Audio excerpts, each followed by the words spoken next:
Hi. Okay. Hi everyone. I'm Rogue. To be fair, I didn't think that bio was ever going to be read aloud when I sent that into Candy, but it's all good. I do have a modern sense of humor.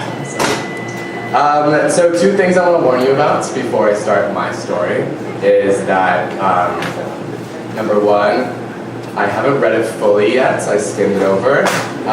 So we're going to go on this journey together. And number two, I'm a Sagittarius, so at any point I'm going to try and make a mark about myself and talk about myself, so get ready for that. So this is called Dirty Boy by username SunXSleepsX. Has anyone read Harry Potter? Yeah. Cool, so that's like kind of about that. Harry grumbled, rolling out of the bed that had once been Charlie's. Now the whole room was his own. He moved into the Weasleys full time after the end of the war. It just seemed like the safest place to go. He didn't think he would be able to cope with living at number 12 Grimroad Place alone. Not yet, at least. The house was too big, too dusty, and too full of memories to be there. He stood up, smoothing his graying and black hair, trying to release any weird... I don't know what that word means. He knew how Mrs. Weasley could sometimes... Okay, I don't know what's happening in this paragraph, so I'm going to just move on to the next one. And just who bloody well cares, he muttered, after smoothing the locks into some sort of resemblance of his hair. Towing on his moccasins, he wrenched open his door just in time to see Ginny peeking at him. "He's here, are you excited?" she prodded gently. Harry hissed. "Shut it, no one is supposed to know." Ginny glanced around. "Ooh, like anyone can hear us." She crossed her arms and shaked her long hair over her shoulder. "And I still don't know why you just don't get it over with. Like, is anyone going to actually care? Hell, if I can get over it, everyone should be able to get over it." Harry had come out to Ginny at the beginning of the summer. She had sat and listened to him reason with himself, a sexuality battle raging inside his head. She had understood it helped. She had accepted him, despite what he had put her through. Go Weasleys. "Come on, I know you want to see me," she giggled, her eyes sparkling with excitement. She reached out and clasped his arm, tugging him into the small hallway. "I know you want to see him too." Harry swallowed the lump in his throat. "And why would I want to see that bloody, arrogant git? The bastard walks in here thinking that we should just forgive him, like he's a saint or something." Ginny glanced at him over her shoulder as she led him to the staircase. "Because that bloody, arrogant git is so good looking, and I bet you secretly fancy him." Harry gaped. "I do not." He was roughly pushed, causing him to stumble down the first few steps. He regained his footing just in time to see a head of ice blonde hair, tilting upwards to see him. Harry bit his lower lip, stuttering. He stopped his landing, gripping the banister tightly. His stomach dropped onto the floor, or actually it fell. This blonde has filled out, well, wonderfully. His slim, seeker build had remained, but he seemed so strong. His hair no longer slicked back against his head in that atrocious style, now hung loosely in his face. He was twisting a button on his jacket nervously as his eyes roamed over Harry. "Spit it out, Potter, or are you just that happy to see me?" The blonde smirked, watching him closely. Harry growled. "Whatever, Malfoy, you shouldn't even be here. You're not even on our side." He saw the other boy's cheeks flush. "Excuse me," he said softly, grasping Harry's upper arm as he tried to brush past him. "I'm not on your side?" He wrenched the dark-haired boy backwards, placing him directly in front of Malfoy. Harry shifted as he saw those eyes boring into him. "I'm not on your side," he repeated once more. "I bailed you out. I told them I didn't recognize you. I saved you and those others from being killed on the spot." Malfoy's tone was cold and steady. Harry felt a shiver of fear travel all the way up his spine. The grip on his arm tightened. My own mother saved you, told them that they were left for dead and let you walk away free. You saved me how many times? His jaw was firm, Harry could tell.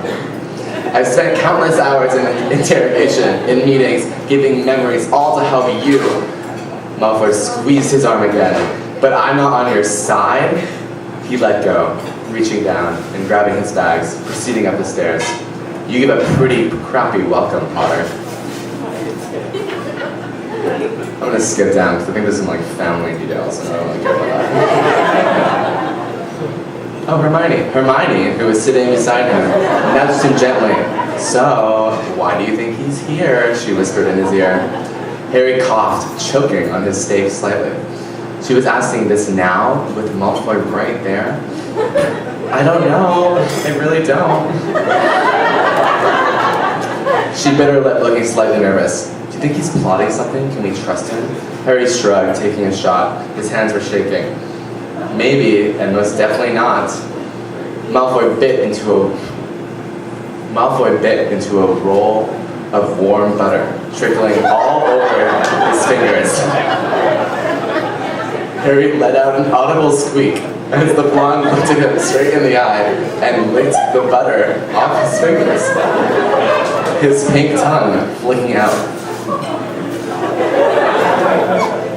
Harry shook his head, tearing his gaze away from him. Bloody hell, he muttered, concentrating on his food.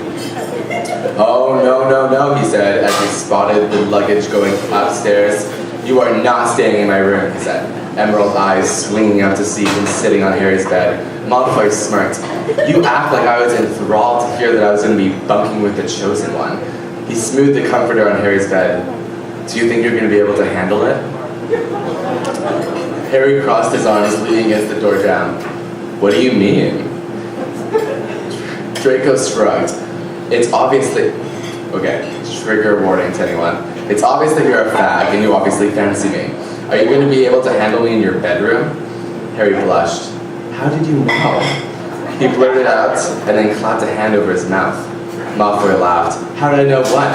That you're gay or that you want to smoke my sausage?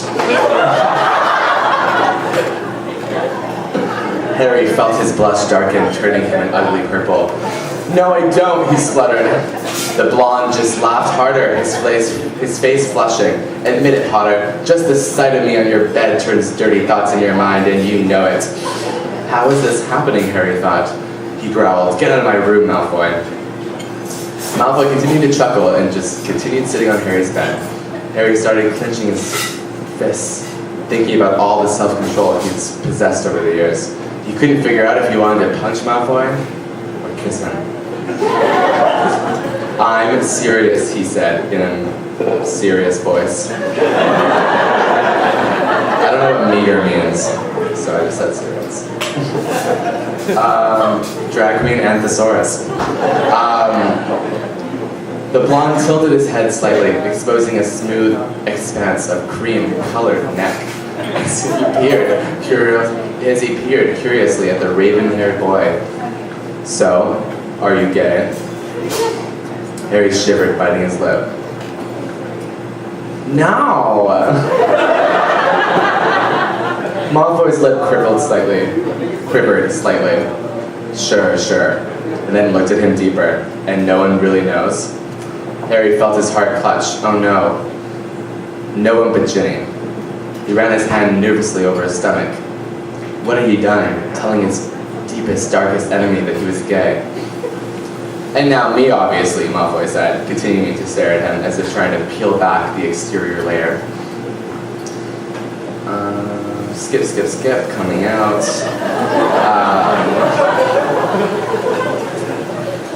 There we go. Harry gaped at him. What? You heard me, he said, standing up and looking at him. I said you're hot. Draco blushed once more, biting his lip. No, I heard that. Are you... Am I what, Potter, he said, reaching down and unzipping a bag. Reaching in and pulling out multiple pillowcases.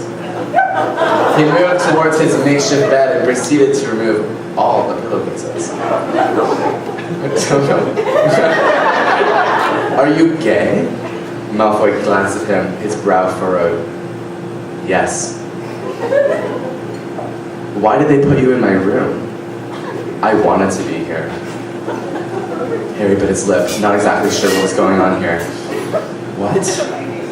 Draco smiled, simpering at Harry's loss for words. I wanted to be here with you so that we could work things out. I don't want you hating me anymore. He took a step closer to Harry. I want things to change between us. No more of this fighting and bickering and walking on eggshells around each other. Yet another step, making Harry draw in a breath. I want to be friends. He reached out, cupping Harry's quivering chin in his hand. Or whatever. Do you think we could do that, Harry? Harry melted, hearing his name come from Malfoy's mouth. Maybe, he managed. Draco leaned in close. I won't bite you that hard. Harry gasped, jumping back. He looked frantically down the hallway. No one is there. No one will care. Come on, it's 2017. Will you just relax a little, Malfoy said? Harry turned around and shut the door quietly, and gulped as he turned around, his eyes like saucers as Dobby's. Are you really that scared for them to find out? He asked after a few moments. Harry looked down, his cheeks tinged with a little bit of pink. Yes. Malfoy shrugged. Well. Oh yeah, he said, well, they'll go over it in a couple of years if they are actually mad at you. Harry said, mad at me? Wriggling his arm away from Malfoy's grip, moving towards his bed.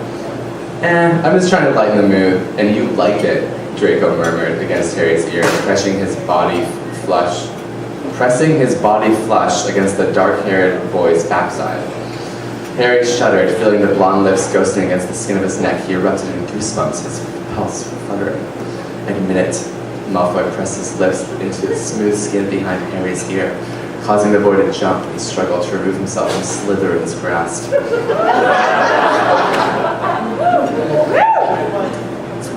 Harry growled, no, just get out, Malfoy. Come on, you don't know anything about me or what I'm feeling. Just leave. The blonde gasped. What's the matter?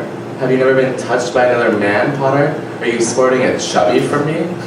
He jeered, watching as the boy scrambled around the room, landing himself on the bed. Malfoy has this really long monologue. And there's no sex words in it, so I'm just gonna say. Just so you know, this is rated M on fanfiction.net. Ginny makes another appearance. Oh, there we go, okay. Ooh, okay. Harry bit his lip, watching the Adonis peer up at him, his gray eyes gleaming silver in the moonlight. He didn't know why, but his legs moved him forward, planting him square in Draco Malfoy's lap. Harry scrunched his face up, every bone in his body screaming in protest. This wasn't right. He was supposed to hate him. Harry pressed his lips against Malfoy's, kissing him softly before bursting away, gasping. Draco laughed, shaking his head. What are you doing? He blushed, his heart racing in his chest. I'm not sure. You just kissed me, he said, winding his arms around Harry's back, settling them at the hem of his pants. Is that bad? He asked softly, watching as the blonde sat back against the bench. Draco shook his head, smoothing his hands up the dark-haired boy's back, pressing him again. No, it's not bad. Not bad at all. More foreplay.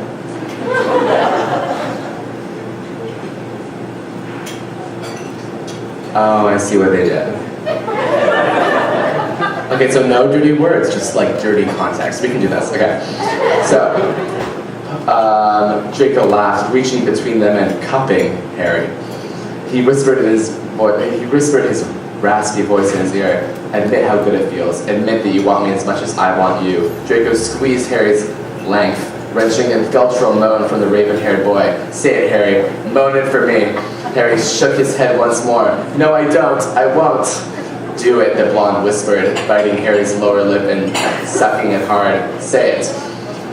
Draco chuckled, reaching around and yanking Harry's pants towards him, baring his bottom and just about everything else to the brisk air. Say it, he murmured, cupping the raven's chin. Maybe later. And that's the first chapter. Thank you.